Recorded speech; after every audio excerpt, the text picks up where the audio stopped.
तो भाई लोग कैसे हो। आज मैं आप लोग के सामने भेड़िया और नागराज की स्टोरी लेके आया हूँ। भेड़िया कौन। चलिए कहानी स्टार्ट करते हैं।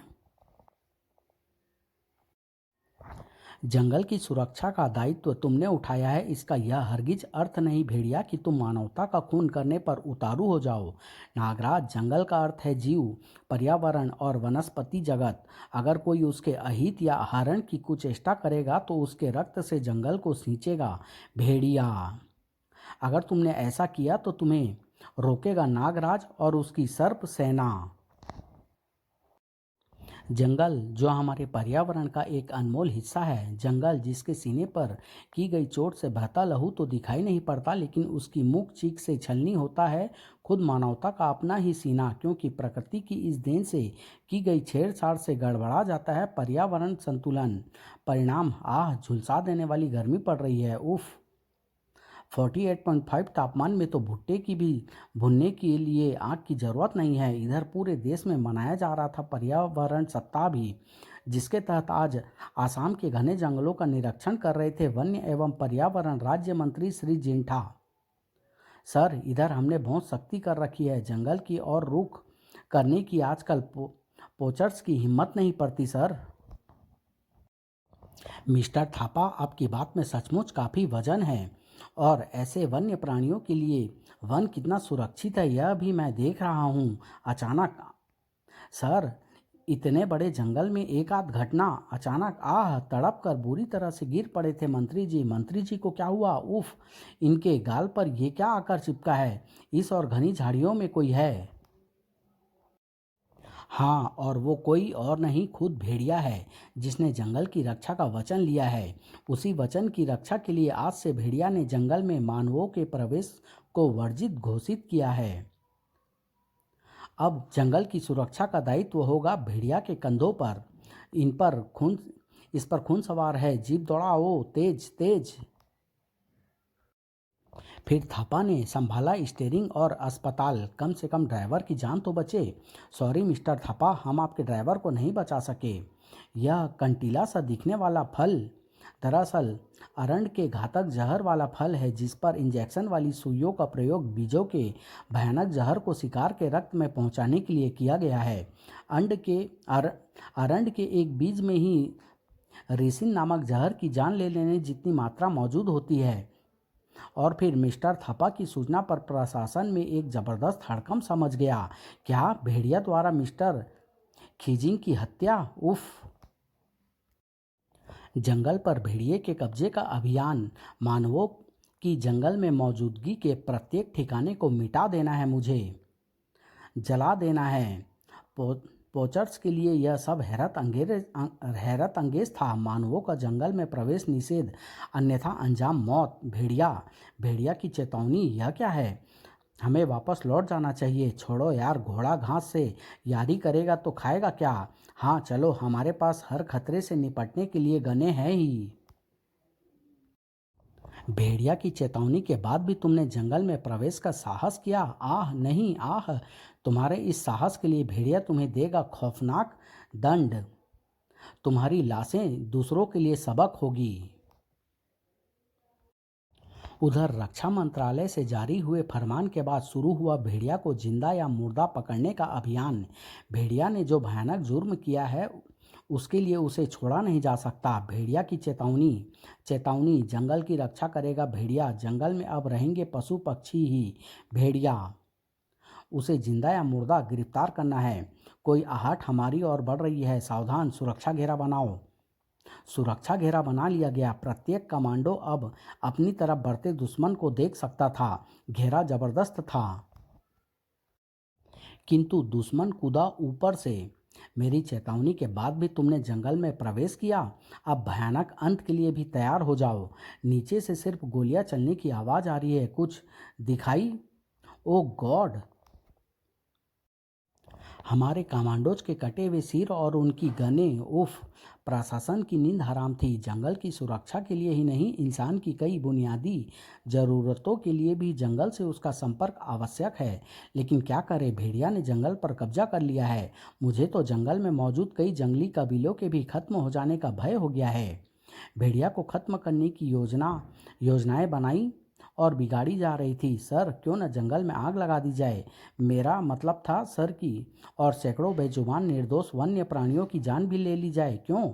मेरा मतलब था सर कि जंगल जहां ताकतवर की जीत होती है, शिकार की खुशी अचानक गायब। क्योंकि सामने था उनका भेड़िया देवता, चेहरे पर मौत की भयानकता लिए। पशु वध के लिए भेड़िया तुम्हें मृत्यु दंड देगा। दृश्य ठीक वैसा ही था जैसे जंगल में आग लग गई हो। भेड़िया देवता नाराज हो गया, लेकिन आग लगी थी उन कबीलों में। जंगल केवल वन्य प्राणियों के लिए है। तुम्हें जंगल छोड़ना होगा। जिन्होंने कभी शहर की कल्पना तक न की थी, उनके लिए आधुनिकता हैरत व डर की चीज थी। डर व घबराहट का परिणाम था यह। आह, आदमखोर जंगलियों का जंगल से बाहर निकलना सभ्य नागरिकों के लिए आतंक बन गया। ओह, ये क्या! भागो भागो, शहर में आदमखोर जंगली लोग घुस आए हैं। अपने साथी की मौत से बुरी तरह से क्रूर हो उठे थे जंगली। और जंगल में जो भेड़िया ने तूफान मचा रखा है, ये उसी का परिणाम लगता है। इन्हें तो काबू करना भी मुश्किल है सर। इधर जंगल में हंगामा अभी खत्म नहीं हुआ था। भेड़िया, तुमने जंगल का कानून तोड़ा है, तुम्हें दंड भुगतना होगा। जंगल का कानून तोड़ा नहीं है बाबा, बल्कि जंगल की सुरक्षा में असफल मानवों के लिए जंगल में प्रवेश निषेध का कानून बनाया है, और इसी से जंगल भी बच सकेगा। मुझे सब पता लग चुका है। मैं तुम्हें मनमानी करने से रोकूंगा भेड़िया, तब फिर विवश होकर मुझे तुम्हें भी जंगल से बाहर भेजना पड़ेगा फूजो बाबा। फूजो के कहने पर फूजो के सैनिक आगे बढ़े। ओह, इस बार अधिक खूंखार हो उठा भेड़िया। अपनी ही भलाई में तुम बाधक बन रहे हो, इसलिए तुम्हें भी सबक सिखाना होगा, ताकि तुम फिर कभी भेड़िया से टकराने का दुस्साहस न करो। दूर हटो मुझसे, बगावत का सिर कुचल दूंगा। अब तुम शैतान हो गए हो भेड़िया, तुम अब नहीं बचोगे। फूजों की मदद को पहुंचे सांप, लेकिन असली मददगार यहाँ था। जंगल पर सबका अधिकार है भेड़िया, जंगल पर किसी का एकाधिकार नहीं हो सकता। जंगल में फैलाए गए तुम्हारे आतंक के बारे में सुनने व अखबारों में पढ़ने के बाद ही मैं यह बात तुम्हें बताने यहाँ पर आया हूँ।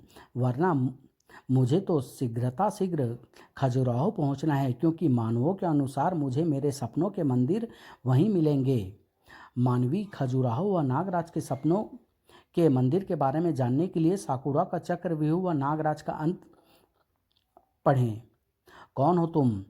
सांप इसके दोस्त हैं, लेकिन भेड़िया का दुश्मन, विश्व का आतंकवाद, अपराध व अपराधियों का दुश्मन और मानवता का दोस्त नागराज। जंगल की सुरक्षा का दायित्व तुमने उठाया है, इसका ये हरगिज अर्थ नहीं भेड़िया कि तुम मानवता का खून करो। अगर तुमने ऐसा किया तो तुम्हें रोकेगा नागराज। नागराज जंगल का अर्थ है जीव, पर्यावरण और वनस्पति जगत। अगर कोई उसके अहित या हरण की कुचेष्टा करेगा तो उसके रक्त से जंगल को सींचेगा भेड़िया। नागराज, अब देखना कि मैं तेरा और तेरी सर्प सेना का क्या हाल करता हूँ। यह गोंद तेरे सर्प सैनिक को नकारा कर देगी नागराज, और मैं नकारा करने आ रहा हूँ तुझे भेड़िया। भेड़िया ने नागराज की सर्प सेना के ही एक सिपाही को गोंद से नहलाया। इस पर मेरे सर्पों का जहर का असर क्यों नहीं हुआ? भेड़िया तेरे आक्रमण का जवाब देने को बिल्कुल तैयार है नागराज। नागराज की दूसरी कलाई को भी भेड़िया ने फुर्ती के साथ उस सांप की रस्सी बनाकर जकड़ दिया। अब तू सांप नहीं छोड़ पाएगा नागराज। नागराज ने अपनी दोनों कलाई सर्प मुक्त की। मेरी कलाइयाँ गोंद से चिपचिपा गई है, और गोंद के असर के कारण मेरे दोनों सर्प सैनिक मेरे जिस्म में वापस भी नहीं जा पा रहे हैं। मुझे इस समय केवल दोनों की जंग देखनी चाहिए, क्योंकि न जाने क्यों मुझे नागराज की शक्ति पर पूरा भरोसा है। नागराज ने उछलकर एक ठोकर भेड़िया के सीने पर जड़ दी। मैं इस पर कोई खतरनाक वार नहीं करना चाहता, सिर्फ इसकी अक्ल ठिकाने लगाना चाहता हूँ, क्योंकि ये जंगल का अद्भुत रक्षक है। नीचे गिरते ही भेड़िया ने तोड़ ली वह जंगली झाड़ियाँ। इन राक्षसी पत्तियों का विष तुझे नाचने को विवश करेगा नागराज। उफ, इन पत्तियों के स्पर्श के साथ ही मेरे जिस्म में भयानक जलन होने लगी है। नागराज, इन्हें चबा लो, ये हेराक्लिनियम नामक उन जहरीली पत्तियों की काट है। सचमुच उन पत्तियों को चबाने से नागराज को अद्भुत राहत मिली। धन्यवाद मित्र। त्वचा की जलन इन पत्तियों को निगलते ही खत्म हो गई। ये लो नागराज, जंगल की एक और सौगात तुम्हारी आंखों के लिए। इसके रस की बूंदें आंखों में चिंगारियां पैदा कर देती है। नागराज ने उस पौधे के रस से बचने की चेष्टा की, मगर फिर भी भेड़िया कामयाब हो गया। नागराज की आंखों में उस पौधे का रस टपकाने में उफ भयानक जलन हो रही है आंखों में। अब भेड़िया तुझे इतना मारेगा नागराज कि यह जंगल तेरे पूरे जिस्म पर होगी। और फूजो ने भी जैसे हार नहीं मानी थी, इसलिए उसने नागराज की आंख पर छिड़क दिया ट्रेवल पाम पौधे से निकला औषधि युक्त पानी। नागराज, प्रकृति ने हर विष की काट भी जड़ी बूटियों व पौधों के रूप में जंगल में पैदा की है। आपने फिर एक बार मेरी मदद की है बाबा, और अब मैं भी इस पर हालांकि हल्के विष का ही प्रयोग करूंगा, लेकिन मेरे उस विष की काट भी इसे यहाँ कहीं नहीं मिलेगी बाबा। इस पर मेरी विष फुंकार का भी असर क्यों नहीं हुआ?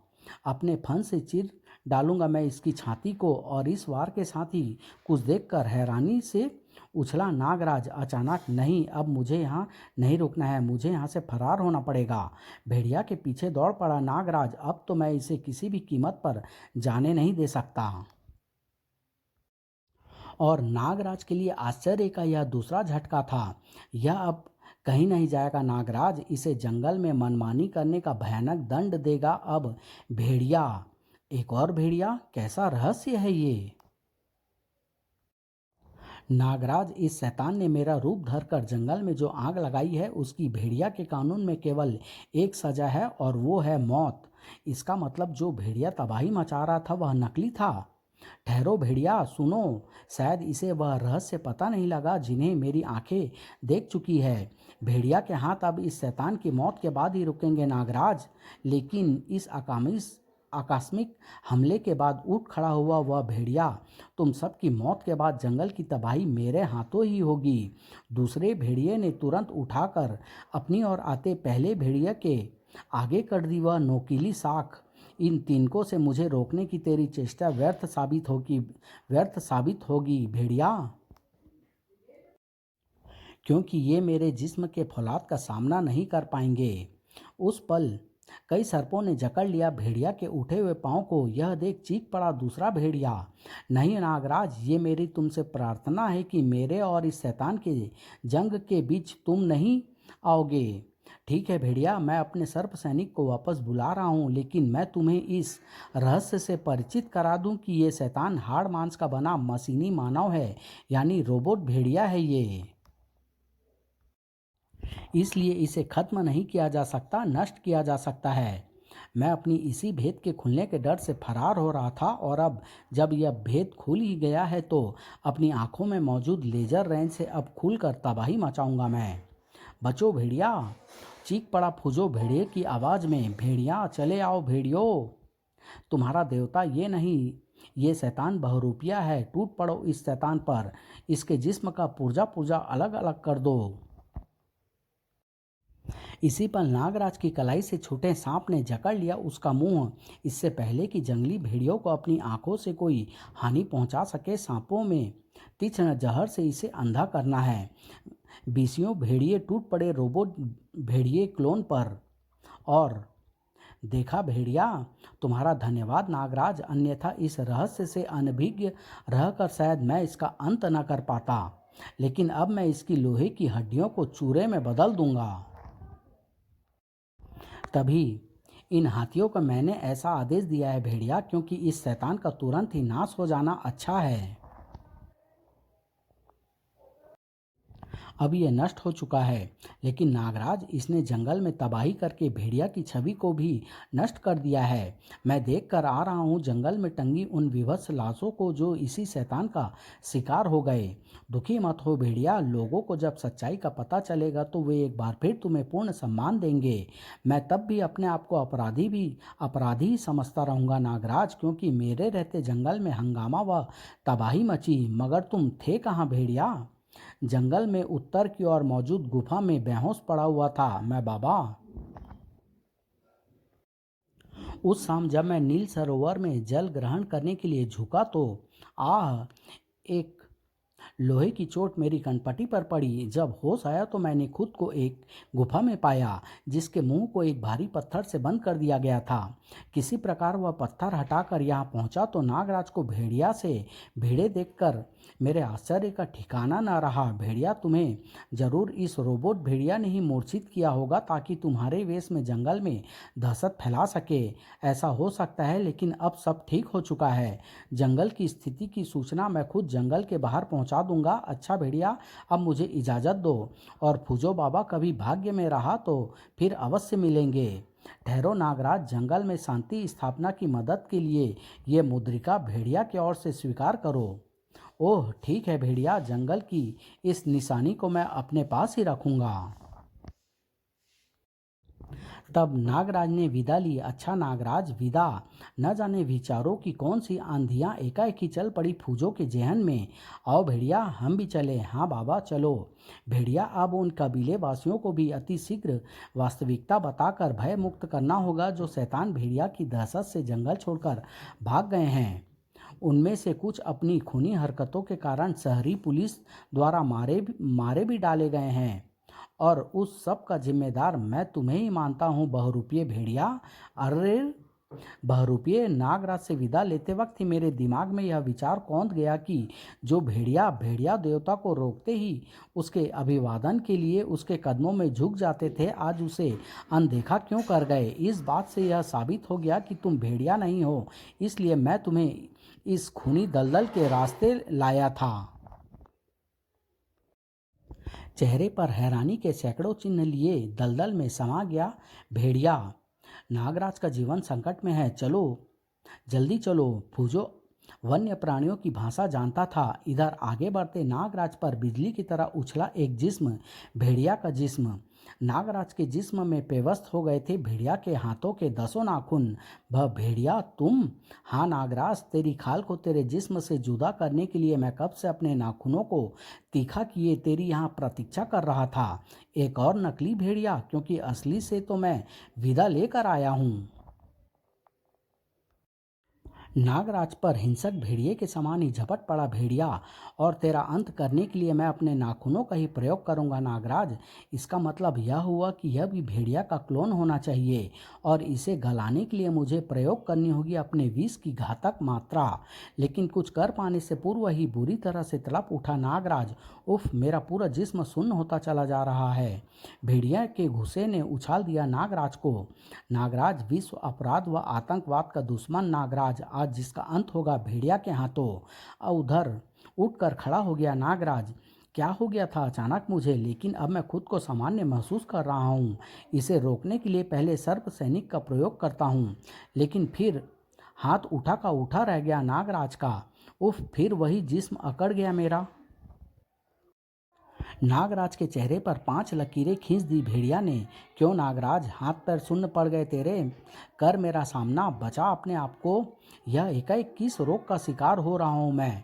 यह देख, मेरे नाखून तेरा सीना चीर कर तेरी आत्मा को तेरे जिस्म से निकालने का रास्ता बनाने को तेरी ओर बढ़ रहे हैं। लेकिन इससे पहले कि भेड़िया अपनी कोशिश में कामयाब हो जाता, नागराज को छूने का साहस मत कर शैतान। अतिशीघ्र नागराज, वह भेड़िया भी धोखा था, और एक धोखेबाज शैतान की भेंट को स्वीकार करने का अर्थ खुद को मुसीबत में डालना होता है। उफ, मैं फिर से सामान्य हो गया। धन्यवाद बाबा, तुम बिल्कुल ठीक वक्त पर आए। अब मेरे जिस्म की जकड़न का रहस्य मेरी समझ में आ रहा है। विश्व के सर्वाधिक जहर वाले नागराज ने धंसा दिए अब भेड़िया की खाल में अपने दांत। नागराज के जहर से पिघल गई भेड़िया की पूरी त्वचा, और तब एक शक्तिशाली पंच किया नागराज ने उसकी खोपड़ी पर। खत्म हो गया था एक और दुश्मन। ओह बाबा, इस मुद्रिका के अंदर की ओर एक बेहद सूक्ष्म पिन लगी है जिसकी चुभन का भी पता नहीं चलता। इसी मुद्रिका के प्रभाव के कारण मेरा जिस्म सुन्न पड़ रहा था। इस षड्यंत्र के अलावा असली भेड़िया की खोज का भी प्रश्न उठ खड़ा हुआ है नागराज, क्योंकि वह अभी तक भी गायब है। अब हमें उसकी भी खोज करनी है। असली भेड़िया की खोज का कार्य तुम्हें खुद करना पड़ेगा बाबा। तीनों नकली भेड़िया और जंगल में शांति कायम करने के बाद मेरा यहाँ काम पूरा हुआ, क्योंकि इस वक्त मुझे जाना है खजुराहो मंदिर की तलाश में। तुम ठीक कहते हो नागराज, भेड़िया की खोज अब हमें खुद करनी होगी। समाप्त।